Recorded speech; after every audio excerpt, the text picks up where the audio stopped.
야고보서 4장입니다. 야고보서 4장. 야고보서 4장 13절부터 17절까지.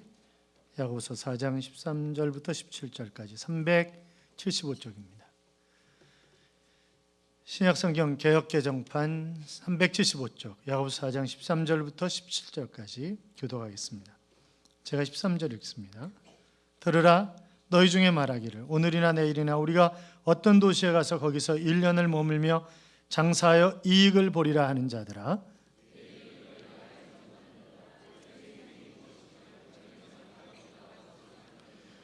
너희가 도리어 말하기를 주의 뜻이면 우리가 살기도 하고 이것이나 저것을 하리라 할 것이거늘.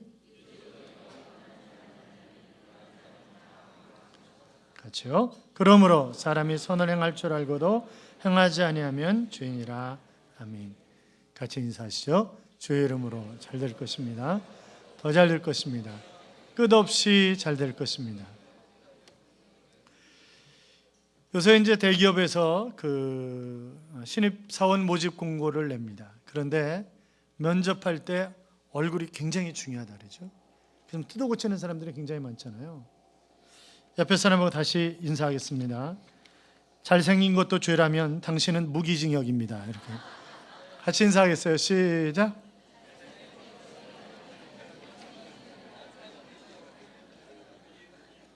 위층에는 옆에 있는 사람이 절대 잘생긴 사람이 아니다, 그렇게 생각하는 사람들이 꽤 여러 사람 있는 것 같아요. 다시 인사하겠습니다. 앞뒤 좌우에 잘생긴 것도 죄라면 당신은 무기징역입니다. 시작.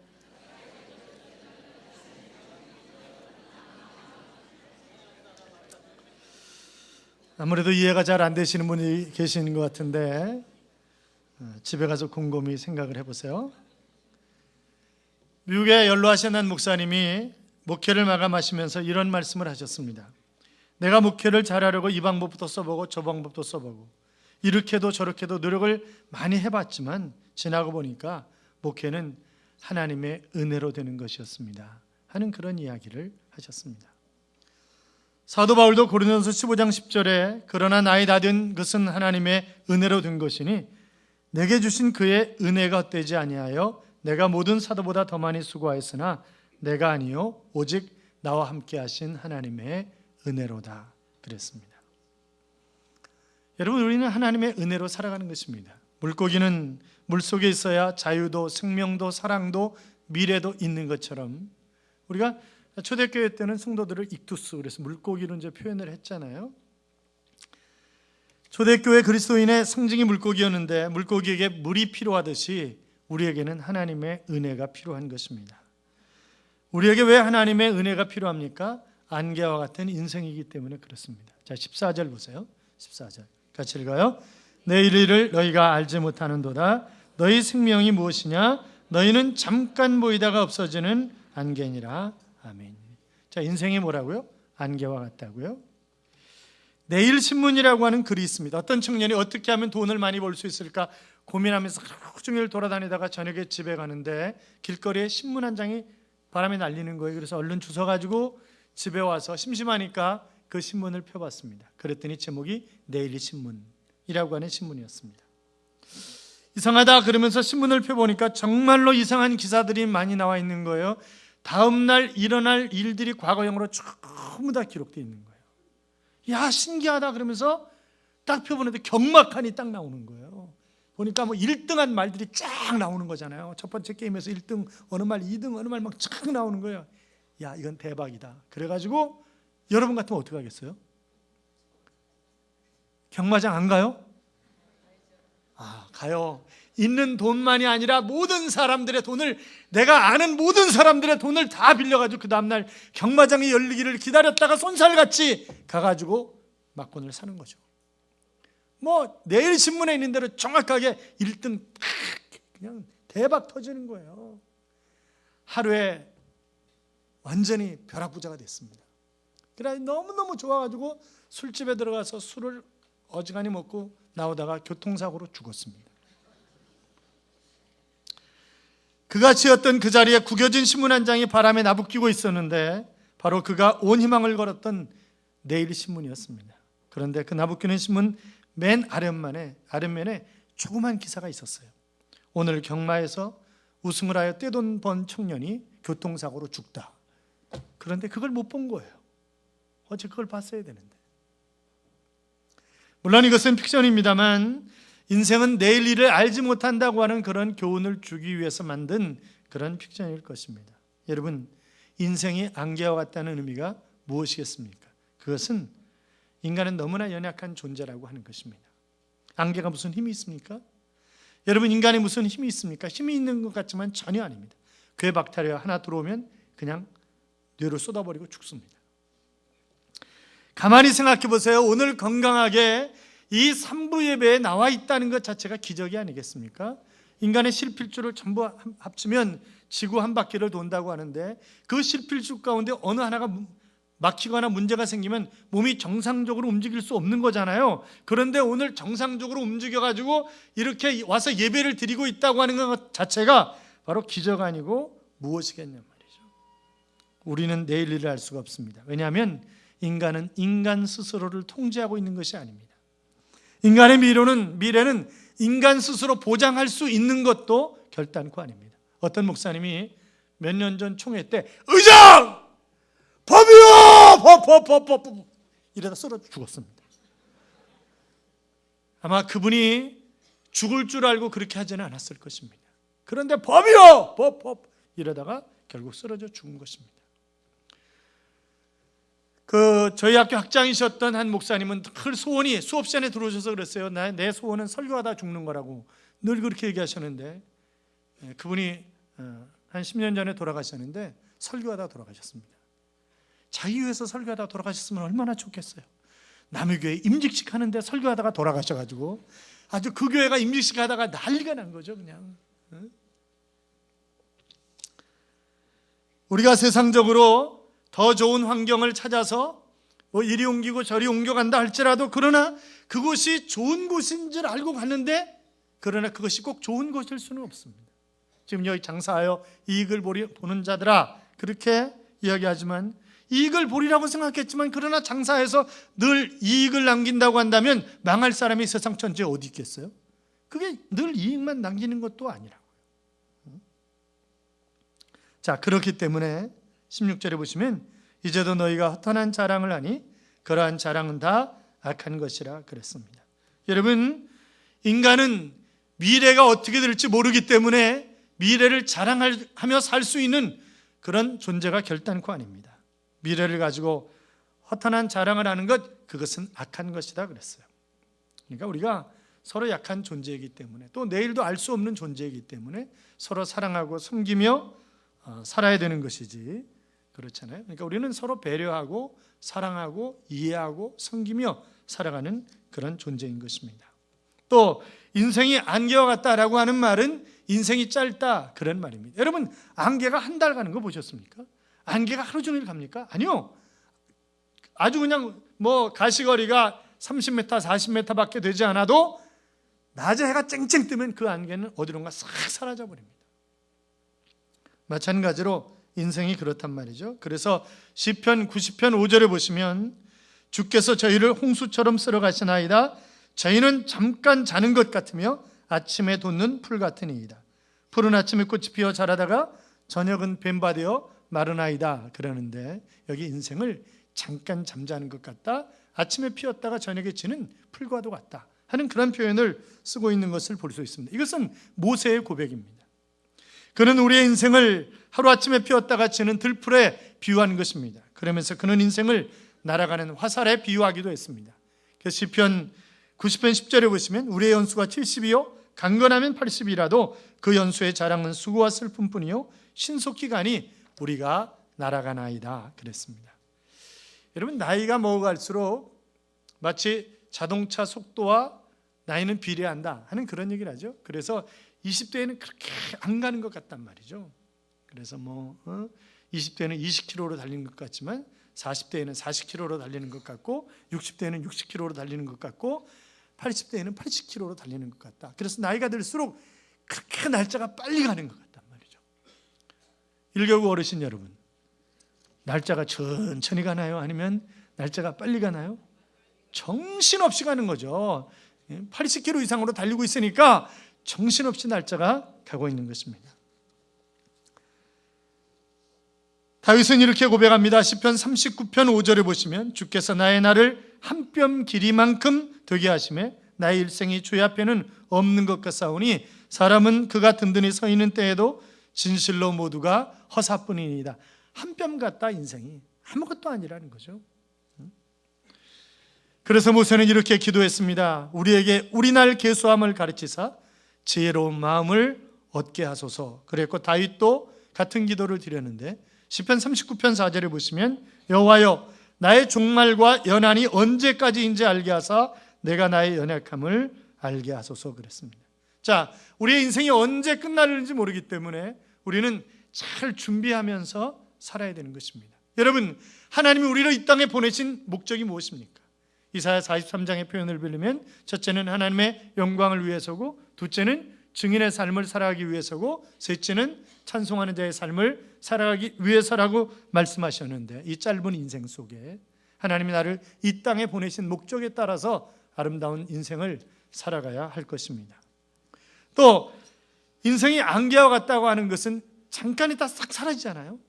사라지는 것처럼 죽음이 온다고 하는 것입니다. 그 버나드 쇼우라고 하는 사람이 아주 뻔한 말 한마디를 했어요. 인간의 통계 가운데 가장 인상적인 것은 태어난 사람 가운데 모두가 다 죽었다고 하는 것이다. 그렇죠. 뭐 태어났으니까 다 죽었죠. 물론 엘리야라든지 주님이라든지 승천하셨습니다만, 자, 죽음은 확실히 오지만 시도 때도 없이 오는 것입니다. 영혼이 죽으면 끝이라고 생각하는 그런 어리석은 사람들이 있죠. 그래서 영혼 수면설, 영혼 멸절설을 주장하는 그런 사람들도 있지만, 그러나 성경은 그렇게 말씀하고 있지 않습니다. 히브리 9장 27절에 보시면 한 번 죽는 것은 사람에게 정하신 것이요 그 후에는 심판이 있으리니 그랬어요. 누구나 죽지만 그 후에는 심판이 있는 것입니다. 근데 죽음도 가지가지죠. 죽음도 가지가지입니다. 누가 재수 없는 죽음 이래가지고 인터넷에 써놨어요. 첫 번째 사람은 96번 버스를 타려다가 69번 버스를 96번인 줄 알고 잘못 타는데 그 버스가 사고 나가지고 죽은 거예요. 어떤 사람은 결혼식을 하루 앞둔 그런 총각인데 죽었어요. 어떤 사람은 버스가 출발할 때 놓칠까 봐 막 달려가지고 간신히 문에 매달려가지고 탔는데 그 차가 사고 나가지고 죽은 것입니다. 또 어떤 사람은 버스 안에서 졸다가 자기가 내려야 할 곳에 내리지 못하고 다음 정거장으로 가다가 죽은 거예요. 정말 재수없는 죽음이다. 그렇게 써놨던데, 여러분 누구나 다 죽습니다. 인생은 안개와 같기 때문에 언제 죽음이 올 줄 모르기 때문에 그 죽음을 잘 준비하며 하나님 앞에 충성하며 사는 그런 삶을 살아야 되는 것입니다. 여러분, 내 인생의 주인이 하나님이심을 믿으십니까? 믿는 분들만 크게 한번 아멘. 아멘. 그렇습니다. 내 인생의 주인은 바로 하나님이십니다. 그래서 15절을 보시면, 자 15절을 보세요. 같이 읽어요. 너희가 도리어 말하기를 주의 뜻이면 우리가 살기도 하고 이것이나 저것을 하리라 할 것이거늘. 아멘. 자, 이 말은 인생의 계획을 세울 때 하나님과 더불어 함께 세우느냐 아니면 하나님 없이 나 혼자 세우느냐라고 하는 것을 이야기하는 것입니다. 그래서 우리가 계획을 세울 때 하나님과 더불어 계획을 세워야지, 그렇지 않으면 그 인생은 의미가 없다고 하는 것입니다. 잠언 16장 9절에 보시면 사람이 마음으로 자기의 길을 계획할지라도 그의 걸음을 인도하시는 이는 바로 여호와시니라 그랬고, 잠언 16장 3절에 보시면 너의 행사를 여호와께 맡기라 그리하면 내가 경영하는 것이 이루어지리라 했습니다. 그러니까 우리가 주권자가 하나님이시라는 것을 인정하면서 살아가자는 거죠. 입술로는 주의 뜻이면 제가 이것도 저것도 하겠습니다, 그런 소리 하지 말고 계획에서부터 하나님과 더불어 세우고 동행하는 그런 삶을 살아야 된다고 하는 것입니다. 여러분 생각해 보세요. 어떤 사업장에서 조업원들끼리 열심히 모여가지고 막 이렇게 사업 계획을 세운들 주인이 허락하지 않으면 그건 의미가 없는 그런 계획 아니겠어요? 그렇잖아요. 어떤 사람이 교회는 교회고 신앙은 신앙이고 내 사업은 내 사업이고 내 인생은 내 인생이고 교회는 하나님이 주인이신지 모르지만 그러나 내 인생의 주인은 나다, 이렇게 이야기하는 사람은 정말 어리석은 사람입니다. 왜요? 주권자가 하나님이심을 모르기 때문에 그런 것입니다. 하나님은 내 모든 삶의 지배자이시고 나는 관리인입니다. 그래서 나에게 허락하신 건강, 물질, 가정, 사업 이런 것들을 잘 내가 관리해야 할 책임이 있는 거죠. 우리는 그것을 청지기 의식이라고 그렇게 이야기를 합니다. 1867년에 러시아가 알래스카를 미국에 팔았어요. 720만 불에 팔았습니다. 그러니까 100억도 안 되는 거죠. 요새 뭐 빌딩 웬만한 건 100억 넘어가던데. 우리나라에 수십 배 되는 땅이잖아요. 그거를 저거 얼음덩어리 관리하기도 그렇고 골치 아파. 그래가지고 100만 달러에 720만 달러에 파는 거예요. 100억도 안 되는 돈에 파는 것입니다. 그러면 그 땅은 어마어마한 자원이 감춰져 있고 정말 놀랄만한, 러시아가 그 땅을 팔지 않고 자원 개발을 했다고 한다면 저렇게 거지처럼 안 살 거예요. 사랑하는 여러분, 내가 하나님의 능력을 끄집어다 쓰고 하나님이 나에게 이미 엄청난 자원을 허락하셨음에도 불구하고 그것을 끄집어다 쓰지 못한다고 한다면 러시아가 한 짓이나 다를 게 뭐 있겠냐고요. 그렇잖아요. 청주의 한 목사님이 20여 년 전에 주머니에 30만 원밖에 없었답니다. 이제 개척을 했는데 30만 원밖에 없는 거예요. 고민하는 거죠. 그런데 새벽 기도하는데 6개월 동안 아무도 안 나오는 거예요. 새벽 기도. 둘이 하는, 사모님하고 둘이서 하는 거죠. 저희 교회는 개척해서 딱 일주일 동안 둘이 했어요. 일주일 동안 둘이 했는데 일주일 지나고 나서 월요일 날 웬 아줌마가 오시더라고요. 교회에. 얼마나 반가운지 너무너무 반가웠어요. 누구라고 얘기는 안 하겠는데 하여튼 너무너무 반가워요. 그분은 그 이장님파 옛날 있었잖아요. 1992년 10월 28일에 휴거한다고. 그래서 저기 어디야 동대문구 무슨 동이 거기 가서 밤 12시에 예배드리고 오다가 교회 들려서 기도하고 가는 분이었어요. 그래가지고 옛날에 그 텔레비전 나올 때 맨 앞에 한복 입고 있던 여자예요. 제 책임이 크죠. 그를 변화시켰어야 되는데 그러지 못했으니까 책임이 큰데, 네, 이분이 이제 교회 개척했는데 한 6개월 동안 아무도 안 오는 거예요. 그래서 사모님하고 둘이 새벽기도 하는 거죠. 근데 어느 날 사모님이 나 도저히 아파서 새벽기도 못 가겠다고. 그러니까 당신 혼자 가라고. 그래서 혼자 새벽기도 왔어요. 처량하게 걸어서 교회 오면서 에이 뭐 그냥 전기세라도 아끼지 뭐. 그리고 새벽기도 불도 안 켜고 그냥 앞에 앉아가지고 기도도 아니고 설교도 아니고 막 하는 거죠. 그런데 그날 설교하려고 준비한 것이 술 취하지 말라 방탕한 것이니 이제 그런 말씀이었어요. 그래서 막 소리를 지르면서 술 취하지 말라 이런 방탕하는 것이니 막 그러고 그러는데 누가 그냥 화당탕 떨어지는 거예요. 보니까 의자에서 잠을 자던 사람이, 이 사람이 교회 문이 열려 있으니까 술 먹고 들어와가지고 잠을 자다가 술 취하지 말라 이런 방탕한 것이니 그러니까 놀래가지고 그냥 나가 떨어진 거예요. 보니까 이 양반이 옷도 홀랑 벗고 자기 집인 줄 알고 그냥 오줌도 질질 아무데나 싸놓고 막 이런 거죠. 그러니까 이제 난리가 난 거죠. 막 그러니까 막 양반이 막 목사님 한 번만 살려주시면 제가 시키는 대로 하겠습니다. 정말이냐고. 그러니까 정말입니다. 시키는 대로 하겠습니다. 주민등록 주세요. 그래 다음 주일날 교회 와서 찾아갔어요. 예배드리고 그렇게 얘기를 했어요. 다음 주일날 가족들을 전부 다 데리고 왔더래요. 가족들을 자기만 온 게 아니라 가족들을 전부 다 데리고 와가지고 그래서 그 다음 날부터 이 목사님이 혹시나 이 양반이 교회 안 나올까 봐 새벽 기도하기 전에 먼저 그 집 앞에 가서 대문 앞에 무릎을 꿇고 기도를 한참 하다 왔다잖아요. 하나님 이 영혼들을 불쌍히 여겨달라고. 그래서 그분들이 지금 교회 장로가 돼 있다고 그렇게 간증을 써놓으셨더라고요. 여러분, 하나님의 은혜는 놀랍습니다. 하나님이 어떻게 역사하실런지 그것은 아무도 모르는 거예요. 그렇지 않겠어요? 자, 우리가 내 주인이 하나님이시다라고 하는 것을 분명히 알고 그분의 능력을 끄집어서 쓸 수 있도록 우리가 기도하고 또 하나님의 말씀을 묵상하면 이 안에 하나님의 엄청난 능력이, 보화가 담겨져 있다고요. 그래서 우리는 하나님의 자녀이기 때문에 내 삶의 주인은 하나님이시고 나는 그분의 뜻을 따라 그분의 능력을 끄집어다 쓸 수 있는 그런 청직이란 말이죠. 사랑하는 여러분, 여러분 안에 있는 능력을 멋지게 사용하는 그런 하나님의 자녀들이 되시기를 주님의 이름으로 축원합니다. 또 안개와 같은 인생이기 때문에 자랑할 것이 없는 거예요. 자, 16절 보세요. 16절 같이 읽어요.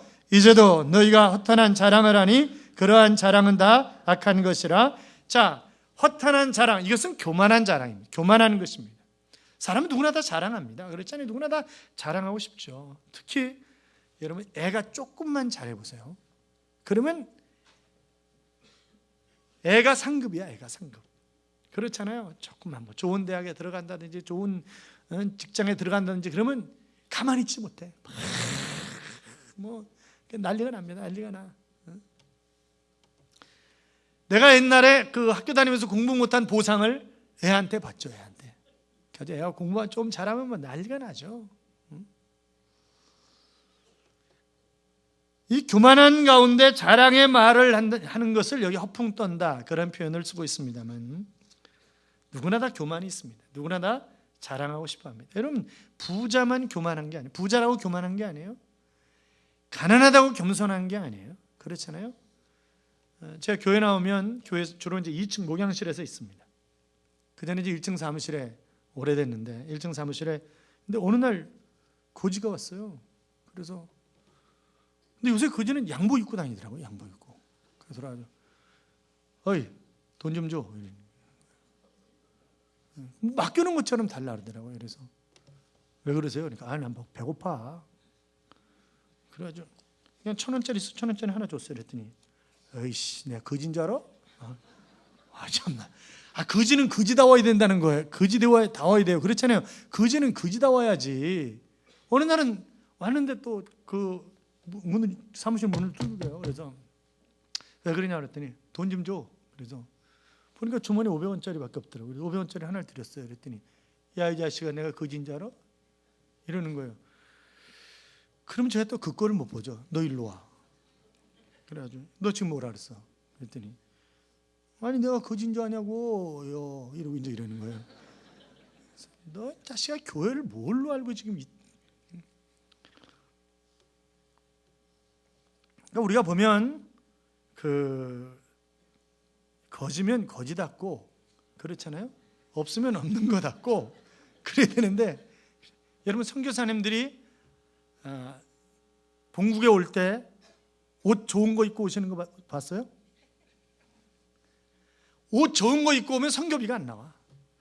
그래서 가장 거지 같은 옷 입고 오는 거예요. 가장 거지 같은 옷을 입고 와야 성도님들이 불쌍하다고 옷도 어떻게 저런 걸 입고 다니냐고 양복도 사주시고 막 이런단 말이죠. 여러분 뭐 내 자식이 좋은 대학 나와서 좋은 직장 들어갔기 때문에 뭐 앞으로 쫙 열려 있다고 그런 자랑할 필요 없어요. 내가 노후연금이 어떻고 뭐가 어떻고 해서 내 노후는 걱정이 없다고요? 그게 다 허탄한 자랑이라니까 그게.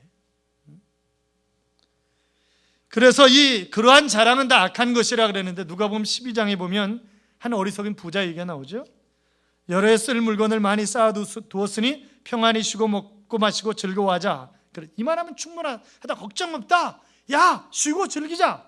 그때 주님이 이렇게 말씀하십니다. 어리석은 자요 오늘 밤 내 영혼을 도로 찾으리니 그리하면 내가 준비한 것이 네 것이 되겠느냐. 그렇게 말씀하십니다. 내 손에 있는 것이라고 내 게 아니에요. 그렇잖아요. 내 손에 지금 쥐어져 있다고 해서 그것이 내 것이 아니라고요. 내 인생이 내 것이 아닙니다. 우리가 어리석은 자랑을 하지 말아야 된다고요.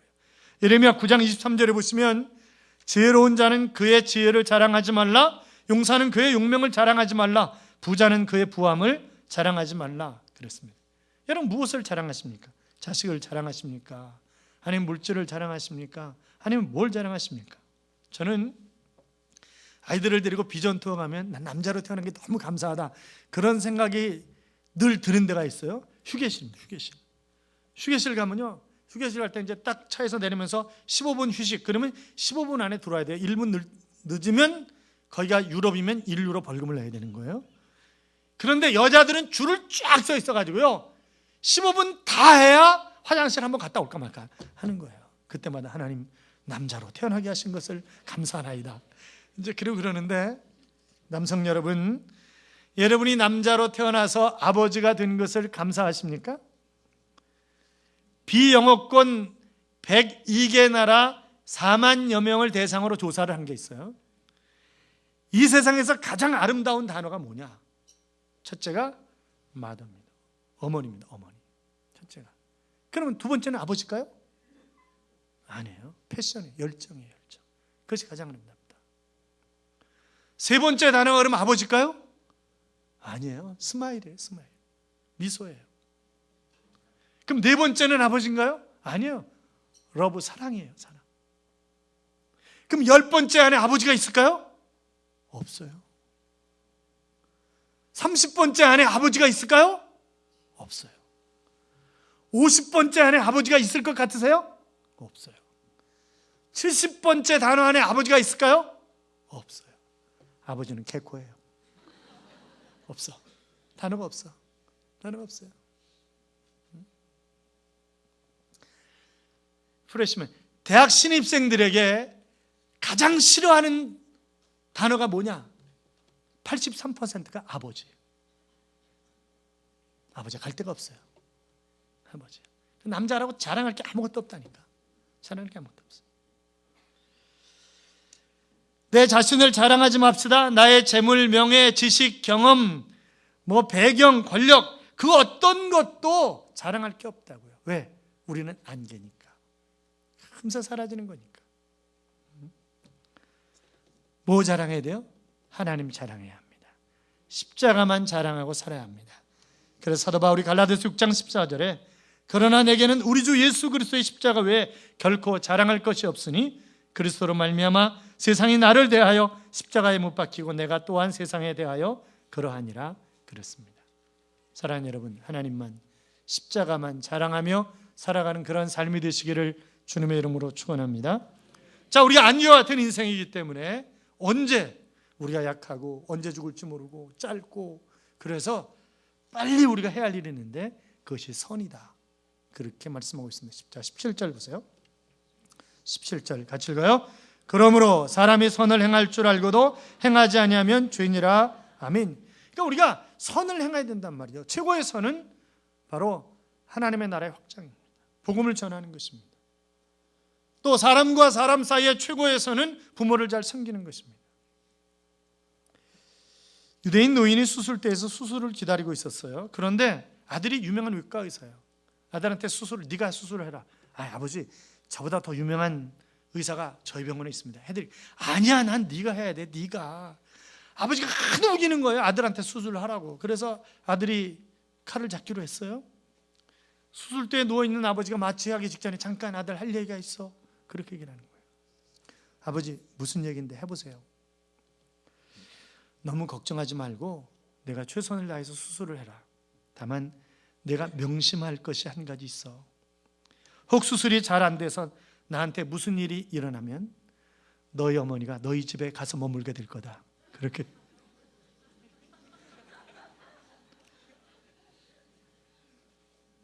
여러분, 인생은 안개요, 아주 짧은 그런 세월입니다.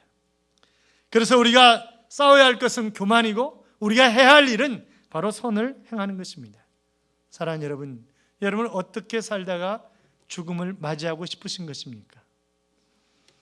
이렇게 살다가 죽은 사람이 있어요. 역대하 21장 20절에 보면 여호람이 32세에 즉위하고 예루살렘에서 8년 동안 다스리다가 아끼는 자 없이 세상을 떠났으며, 그러니까 왕인데 그가 죽는데 아무도 왜 벌써 죽었나 안타까워하는 사람이 아무도 없다는 거예요. 여러분 죽을 때 몇 사람이나 울 것 같으세요?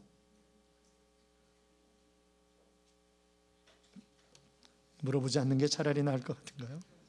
이렇게 살다 죽은 사람도 있어요.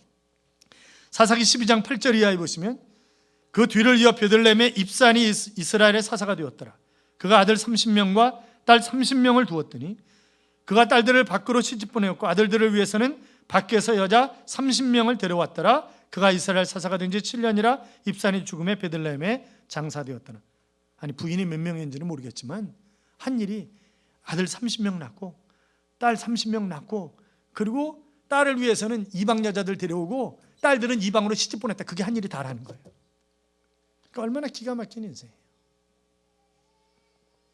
해야 할 일은 잊어버리고 그냥 되는 대로 살다 간 것입니다. 헬리나우엔의 글 가운데 우리가 해야 할 일이라고 하는 그런 글이 있습니다. 해야 할 일을 하는 것, 우리가 이것을 소명이라고 얘기합니다. 하고 싶은 일을 하는 것, 우리가 이것을 욕망이라고 얘기를 합니다. 그래서 소명과 욕망을 구별하기란 쉽지 않습니다. 우리의 수많은 욕망들은 우리의 눈을 가리워 참된 행동을 하지 못하게 할 수 있습니다. 참된 행동이란 소명을 완수하도록 이끌어 주는 것입니다. 일할 때나 여행할 때, 책을 쓰거나 영화를 만들거나 혹은 가난한 사람을 돌볼 때, 아니면 지도자로서 리더십을 발휘하거나 돋보이지 않은 평범한 일을 수행할 때나 언제든지 우리는 나는 무엇을 가장 하고 싶어 하는가가 아니라 나의 소명은 무엇인가를 물어야 합니다. 사회에서 가장 중요한 위치에 있는 사람들 중에는 자신의 소명에 순종하여 그 자리에 있는 사람이 있는가 하면 소명을 거부하여 그 자리에 있는 사람도 있습니다. 마찬가지로 보잘것없는 일을 하는 사람들 중에도 소명을 따라 그 일을 하는 사람이 있는가 하면 소명을 피하기 위한 방편으로 그 자리에 있는 사람도 있습니다. 자신의 뜻이 아니라 하나님의 뜻인 소명을 따르겠다고 결심하면 우리가 하는 일 중에 상당한 부분은 꼭 해야 하는 일이 아니라고 하는 것을 확인할 수 있을 것입니다. 우리가 하도록 부르심을 받은 일은 우리에게 진정한 평안과 기쁨을 주는 일입니다. 하나님은 우리가 할 수 있는 일을 찾아 탈진하지 않고 최선을 다하며 하기를 바라십니다. 신문 가운데서 하나님의 음성을 듣고 신뢰하는 마음으로 이야기를 나눌 때 우리가 해야 할 일이 무엇인지를 알게 되고 기쁜 마음으로 그 일을 할 수 있을 것입니다 라고 하는 그런 글입니다. 사랑하는 성도 여러분, 우리는 바쁘다는 말을 입에 달고 삽니다. 무슨 일에 그리 바쁘십니까? 안개와 같은 인생인데, 하나님이 부르시면 즉각적으로 가야 되는 그런 삶인데, 그것이 1시간 후일지, 그것이 내일일지, 그것이 1년 후일지, 그것이 10년 후일지 우리는 알 수 없습니다만, 에베소 5장 16절에 있는 말씀처럼 세월을 아끼라, 때가 악하니라 라고 말씀하셨는데, 우리는 세월을 아끼고 하나님이 원하시는 그런 삶을 살아가야 할 것입니다. 선을 행하는 일에 바쁘게 살아가자고요. 하나님의 일을 미루지 말자고요. 전도합시다 그러면 내일 하지 뭐. 전도합시다 내년에 하지 뭐. 전도합시다 나중에 하지 뭐. 그렇게 말하지 마시고 안개와 같은 인생이라고 하는 사실을 깨닫고 오늘이 마지막인 것처럼 이웃을 배려하고 사랑하고 섬기고 하나님 앞에 충성하는 선한 일을 행하는 그런 삶을 살아가는 하나님의 자녀들이 되시기를 주님의 이름으로 축원합니다. 기도하겠습니다. 사랑하는 여러분, 우리의 인생은 안개와 같은 그런 인생입니다. 너무나 연약한 존재입니다. 너무나 짧은 인생입니다. 우리에게 죽음이 곧 올 것입니다. 우리가 살아있는 동안 우리에게 섬기라고 허락하신 이웃들을 아름답게 사랑하고 섬기고 또한 하나님이 기뻐하시는 선한 일을 행하기에 부족함이 없는 삶이 우리의 삶이 될 수 있도록 기도합시다. 같이 기도합니다. 살아계신 하나님 아버지, 영원한 하나님, 주님 인도하시옵소서.